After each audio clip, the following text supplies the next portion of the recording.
Donc, bienvenue à tous à cette conférence organisée par Adapt et Ma Petite Planète voilà, sur le sujet des économies d'énergie. Donc, moi, je suis Adrien. Ça fait une petite dizaine d'années que je travaille dans la transition énergétique en général. Et à l'occasion justement enfin, du projet Adapt, j'ai été amené à faire pas mal de conseils et de pédagogie sur les économies d'énergie à la maison. Donc, c'est l'objet un peu de cette conférence. Donc, en introduction, alors attendez, ça passe pas. Ouais. En introduction, donc aujourd'hui, on arrive sur le dernier cycle, enfin la dernière conférence sur un cycle qui a été organisé sur la crise énergétique. On a d'abord parlé du tarif réglementé de vente de l'énergie. Donc c'est la principale action pour pouvoir en fait réduire votre facture d'énergie à la maison. Donc vous pouvez économiser quasiment jusqu'à 2000 € par an si vous êtes dans une maison chauffée à l'électricité et que vous avez un contrat d'un fournisseur qui est trop cher par exemple. Euh, et le deuxième sujet qu'on a vu, c'était comment réduire la consommation de chauffage et d'eau chaude, qui sont en fait les postes de consommation principaux des logements en France, excepté la voiture évidemment. Donc aujourd'hui, on est à la troisième étape de ce cycle de conférences. Donc on va traiter de derniers conseils très pratiques, mais qui doivent être faits, hein, je pense, pour des raisons écologiques notamment, mais qui seront peut-être moins significatifs sur votre facture d'énergie. Voilà. Et donc si vous voulez me suivre, je communique un petit peu sur les réseaux sociaux, notamment sur LinkedIn et Twitter. Donc n'hésitez pas à le faire. Les vidéos seront publiées sur YouTube. Et si jamais vous avez des questions, des envies sur certains sujets liés à l'écologie, l'énergie et le climat à la maison, n'hésitez pas à me les poser, je pourrais peut-être y répondre. Voilà. Donc, on va commencer. Alors, attendez, il y a un décalage. On va commencer quand même par un petit rappel des ordres de grandeur. Donc, en moyenne, un appartement qui n'est pas très bien isolé peut consommer, a une facture de l'ordre de 1800 € TTC par an, et une maison qui est mal isolée a une facture de l'ordre de 3000 € TTC par an, voire même plus, si la maison elle est chauffée à l'électricité. Donc ça, c'est si vous êtes en tout cas au tarif réglementé de vente de l'énergie. Évidemment, si vos logements sont mieux isolés, si vous faites plus attention, ces factures sont effectivement un peu plus faibles. Donc on va dire 1500 € pour un appartement et peut-être 2000-2500 € pour une maison. Mais le message principal que je veux vous passer ici, c'est que si vous regardez en fait les principales blocs de couleurs, en fait ça correspond au chauffage, donc chauffage gaz, chauffage électricité, et à l'eau chaude en fait, eau chaude électricité, eau chaude gaz, avec évidemment la part abonnement. Donc puisqu'on a déjà parlé des tarifs d'électricité et de comment on peut réduire la consommation de chauffage et d'eau chaude, aujourd'hui, on va parler des autres usages de l'électricité. Donc, c'est les petits carrés rouges clairs que vous voyez sur l'écran. Et là, l'ordre de grandeur de ces consommations, hors la part abonnement, c'est de l'ordre de 500 à 700 € par an par foyer. Donc, en introduction, ce que je dis souvent, c'est que si vous souhaitez en fait réaliser des économies d'énergie à la maison, en général, la première chose à faire, c'est de mesurer le problème. De mesurer le problème et d'avoir en fait des points de repère. Donc l'analogie qu'on fait souvent, c'est quand vous souhaitez en fait perdre du poids, première chose à faire, c'est de s'acheter une balance et de commencer à se peser et de voir si effectivement vous êtes en surpoids par rapport à une moyenne, par exemple, pour quelqu'un de votre taille ou de votre âge, par exemple. Donc dans l'électricité, dans l'énergie, c'est facile. On a des compteurs communicants. Donc il y a Linky et Gaspard qui permettent de suivre respectivement la consommation d'électricité et de gaz. Alors le gaz, ça va surtout concerner les besoins chauffage, eau chaude normalement, enfin, et un peu de cuisson normalement. Donc pour aujourd'hui, voilà, pour aller plus loin, je vous conseille de vous créer un compte, en tout cas Linky. si vous ne l'avez pas déjà fait. Et il y a d'autres outils qui existent pour suivre en fait la consommation d'électricité de certains appareils. Il y a un Wattmed par exemple que moi j'ai acheté, ça coûte à peu près 10 euros. Il y a d'autres outils aussi hein, qui existent de différentes startups, je pense à Light, HelloWatt. Il y a aussi des outils connectés comme EcoJoco qui permettent aussi voilà, de suivre de façon un peu plus précise pardon, la consommation de certains équipements. Et il y a effectivement le dispositif InfoWatt d'EDF pour ceux qui ont reçu le chèque énergie. Merci Régis pour le commentaire. Donc une fois qu'on a mesuré un peu le problème et la consommation des différents équipements, il y a une action facile à faire en fait, c'est de supprimer les consommations inutiles en gardant le même niveau de confort. Donc là, il y a deux choses à faire. Premièrement, c'est d'éteindre les appareils non utilisés avec une multiprise. Donc par exemple dans mon salon, là en face de moi, j'ai du coup une box Wi-Fi avec une chaîne Wi-Fi, différents chargeurs. Et en fait, en mettant une seule multiprise, bah, je peux en fait couper l'électricité très facilement, la nuit par exemple ou la journée quand j'en ai pas besoin. Faut savoir que les appareils en veille peuvent quand même chauffer votre logement l'hiver. Donc c'est pas si pertinent que ça d'éteindre les appareils en veille si vous êtes si vous êtes chauffé à l'électricité ou au gaz l'hiver, mais en général, on va dire les 9 mois de l'année qui ne sont pas trop froids, oui, ça reste intéressant d'éteindre les appareils non utilisés. Et ensuite, il y a la question de couper l'électricité lorsqu'on est absent. Euh, moi, c'est très simple. En fait, sur mon tableau électrique, avant de partir en week-end, par exemple, bah, je vais tout couper, quoi. Sauf le frigo.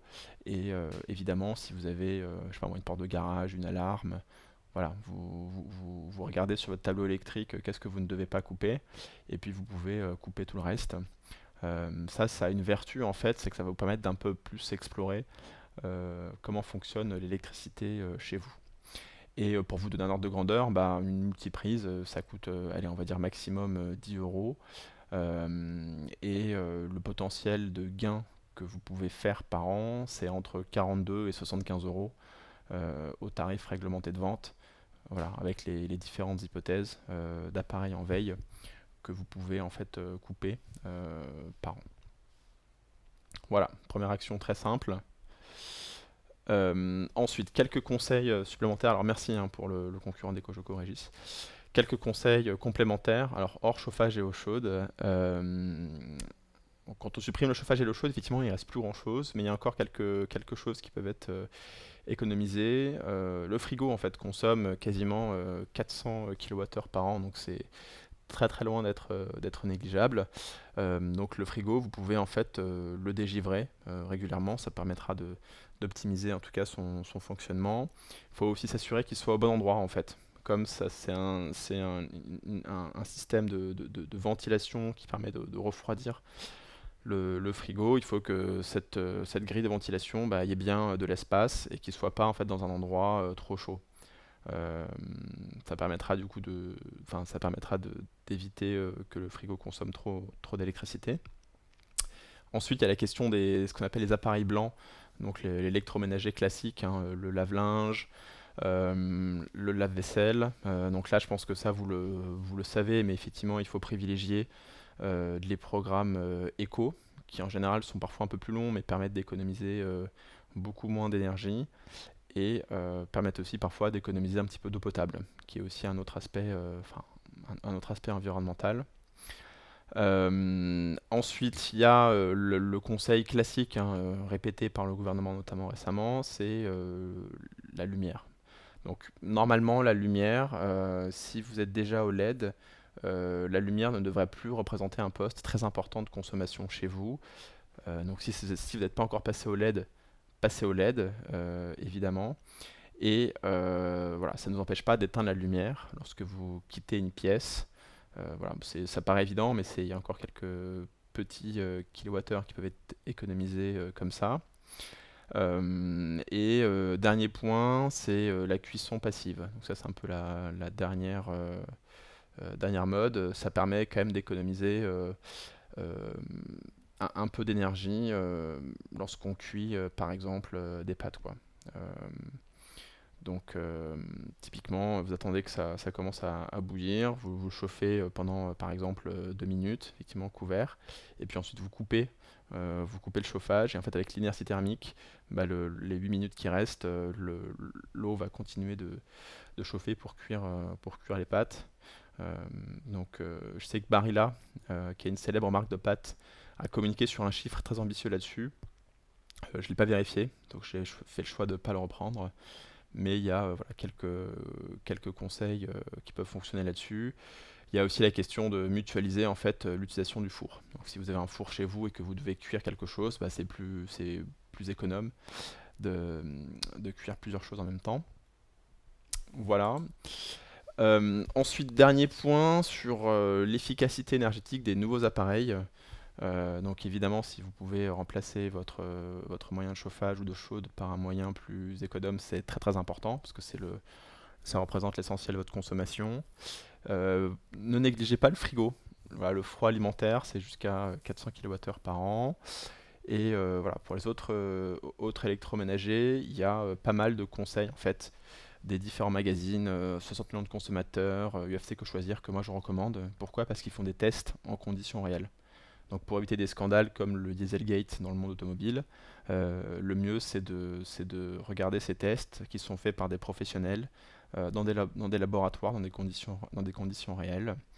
Et enfin, sur le côté écologique, avant de jeter vos appareils, pensez à la réparation évidemment. Donc il y a notamment des sociétés comme Murphy ou Darty Max, enfin le service Max de Darty qui propose ce type de service. Et il y a évidemment la question du seconde main. Il y a tout un tas d'électroménagers qui fait très très bien le boulot en, en seconde main. Voilà, et dernière petite chose pour gagner quelques euros sur votre facture d'électricité. Donc je n'ai pas parlé, je ne suis pas tardé dessus lors de la conférence sur le tarif réglementé, donc je vais le remettre ici. Mais si vous êtes en tout cas déjà au tarif réglementé de base, par exemple, alors il faut savoir que dans le prix de l'énergie, il y a en général deux variables. Enfin, il y a deux parties, excusez-moi. Il y a une partie qui est variable, qui correspond à votre consommation, donc c'est le prix par kilowattheure. Donc ça c'est facile de le comparer et de chercher à le baisser. Et il y a aussi une part fixe qui correspond à l'abonnement. Donc c'est pour un peu comme votre forfait mobile si vous voulez. Donc si vous avez en fait utilisé différents outils qui permettent de suivre votre consommation, donc par exemple votre profil, enfin avec votre profil Enedis, vous pouvez vous créer votre profil, enfin Linky pour suivre précisément votre consommation. Vous pouvez voir que vous pouvez potentiellement baisser la puissance souscrite, donc c'est la part abonnement en fait, de votre contrat. Et voilà, moi ce que je recommande normalement, il n'y a pas de, je pense pas que ce soit un problème, mais normalement, si vous avez un appartement, vous pouvez passer à 6 kVA. euh, Enfin, kVA c'est la puissance souscrite. Donc si vous passez de 9 à 6 kVA par exemple, vous pouvez économiser de l'ordre de 35 euros TTC par an sur cette part fixe de l'abonnement, enfin de votre contrat, excusez-moi. Et si vous êtes dans une maison, vous pouvez passer de 12 à 9 et vous allez gagner de l'ordre de 36 euros par an. Et si vous êtes dans une maison qui n'est pas chauffée à l'électricité, qui est chauffée au gaz par exemple, vous pouvez même envisager de passer jusqu'à 6 kVA. Euh, voilà. Et je suis sûr qu'il y a des gens qui arrivent à passer à 3 kVA de puissance souscrite s'ils sont dans des petits appartements qui ne sont pas chauffés à l'électricité par exemple. Ça me semble jouable. Voilà. Et petite parenthèse, mais évidemment, si vous avez une forte part de consommation qui est flexible, par exemple si vous avez une voiture électrique et que vous ne dépendez pas, par exemple, d'un appoint, enfin vous ne dépendez pas trop du chauffage électrique. Par exemple, vous pouvez vous chauffer avec du bois de temps en temps. Il faut étudier des contrats type heure creuse, voire tempo, qui sont disponibles parmi les tarifs réglementés de vente de l'électricité. Et en fait, ça peut être intéressant pour un public plutôt averti. Donc moi, je le conseille plutôt pour des gens qui maîtrisent bien leur consommation chez eux et qui ont rempli pas mal d'actions. Et avec ce type de contrat-là, vous pouvez gagner de l'ordre de 50 à 100 euros TTC par an par rapport au tarif réglementé de base qui ne varie pas, hein, qui est le même toute l'année. Et ça, c'est vrai si vous arrivez à décaler, enfin, à avoir à peu près 40% de votre consommation totale qui est pendant les heures creuses, pour prendre l'exemple des heures creuses, ce qui n'est pas non plus si commun que ça, quoi. Voilà, donc j'ouvre une mini parenthèse. Si vous avez besoin de conseils là-dessus supplémentaires, dites-le moi. Euh, merci en tout cas Régis effectivement pour la question du pic de consommation. C'est vrai que moi je suis à 6 kVA chez moi, on est chauffé à l'électricité et effectivement quand on s'absente trop longtemps et qu'on rentre par exemple de week-end et que du coup on relance le chauffage, le chauffe-eau, une machine, le four, etc. Il nous est arrivé de temps en temps de dépasser la puissance souscrite et donc du coup de faire sauter les plombs. Donc ça nous arrive quelques jours par an. Bon, c'est pas très grave, hein, on s'en remet. Et surtout, voilà, quelques minutes de dérangement versus un gain de l'ordre de 30 euros par an. Enfin, nous, on a clairement fait le choix d'avoir ces petites coupures. Et effectivement, la vertu de faire ça, comme le dit Régis, c'est que ça vous permet un peu d'étudier votre profil de consommation. Et en fait, finalement, je considère que ça permet aux gens d'avoir une consommation qui est plus durable pour le système électrique parce que vous allez en fait décaler vos usages. Donc par exemple, effectivement, si vous avez les bouilloires ou les fours peuvent consommer beaucoup à un instant T. Donc effectivement, à ces moments-là, il faut un petit peu réfléchir et décaler vos consommations. Donc par exemple, décaler vos machines à laver au bon moment, avec au hasard la météo de l'électricité adapte qui vous indique quand est-ce que l'électricité est moins polluante. Voilà, j'espère que c'était clair. Dites-moi si vous avez des questions là-dessus. Et dernier sujet sur comment réduire votre facture d'énergie, bah, il y a la question quand même de la sobriété énergétique pour les plus ambitieux. Donc je ne vais pas revenir hein, sur le chauffage et l'eau chaude, mais il y a quand même des questions de changement de mode de vie et de transformation sociale qui peuvent être liées à notre consommation d'énergie. Donc là, un exemple très simple, c'est voilà, est-ce qu'on ne peut pas préférer en fait je sais pas moi, un dîner romantique aux chandelles plutôt qu'une soirée Netflix ou une soirée jeu de société plutôt que de passer enfin, voilà, 3 heures devant la console de jeu, quoi. Voilà, je ne vais pas m'attarder sur ces sujets-là, mais il y a aussi effectivement moyen de baisser votre consommation d'énergie en remettant en question aussi certains usages. Voilà, bah écoutez, j'ai terminé pour aujourd'hui. C'était volontairement très court. Merci Régis pour tes commentaires. Je crois qu'il n'y a pas d'autres questions, donc je vais arrêter l'enregistrement ici. Donc toutes les vidéos normalement seront disponibles sur YouTube. Et si vous avez des questions, des commentaires, n'hésitez pas à me contacter sur les réseaux sociaux. J'essaierai de vous répondre. Merci à tous.